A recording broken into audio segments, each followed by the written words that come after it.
Hello everyone, welcome back to my channel Learn from IZ. Today's topic is economic causes and physical causes और human causes and natural causes. मैं अपनी previous video में discuss कर चुकी हूँ, अगर नहीं देखा हो तो जल्दी से जाके देख लें. थर्ड कॉज है economic causes. Economic causes are related to chance of loss due to change in market conditions. There can be price fluctuation, change in fashion etcetera. देखिए जो इकोनॉमिक कॉज होता है, जो मार्केट की वजह से कॉज जनरेट होता है, बिजनेस रिस्क जनरेट होता है, उसको हम इकोनॉमिक कॉज कहते हैं. जैसे एकदम से क्या हो गया, प्राइस बढ़ गए या प्राइस घट गए, या एकदम से फैशन चेंज हो गया, टेस्ट चेंज हो गया, या गवर्नमेंट की कोई नई पॉलिसी आ गई. तो जो भी ये सब चीजें होती इसी को हम इकोनॉमिक कॉजेस कहते हैं. Reason for economic causes: changes in fashion. A change in the taste of the consumers or a change in fashion cause a huge loss because the goods remain confined to the godowns. Therefore, a change fashion creates economic risks. अब देखिए जो reason होता है economic causes का, पहला तो होता है चेंज इन फैशन. एकदम से फैशन चेंज हो गया, जो कल चल रहा था वो आज नहीं चल रहा है, लोगों का टेस्ट चेंज हो गया, प्रेफरेंस चेंज हो गया.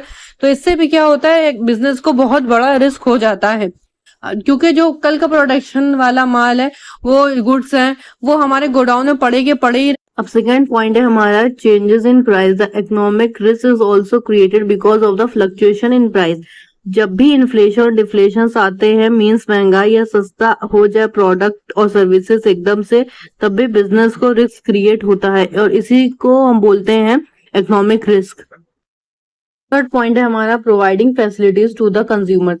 When a trader provides some special facilities to the consumer, it causes the business risk to the other traders. अब देखिए क्या होता है, अब जब कोई बिजनेसमैन या कंपनी कोई भी स्पेशल ऑफर्स निकालते हैं तो उससे बाकी और बिजनेसमैन और ट्रेडर्स को फर्क पड़ता है, क्योंकि ऑफर्स की वजह से कंज्यूमर और बायर वहीं से सामान परचेज करते हैं, वहीं क्यों जहाँ पे उनको ऑफर मिलता है.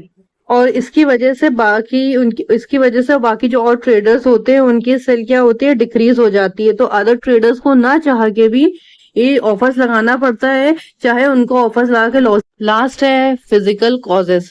All the causes which result in damage of assets are considered as physical causes. अब फिजिकल कॉजेस मतलब क्या होता है, वो कॉजेस होते हैं जिसको हम छू सकें, जिसकी डैमेज की वजह से बिजनेस को नुकसान हो, उसको हम लोग बोलते हैं फिजिकल कॉजेस. सपोज कली जैसे कि मशीन खराब हो गई तो ये भी फिजिकल कॉज है, स्टॉक खराब हो गया तो ये भी फिजिकल कॉज है, और एटसेट्रा.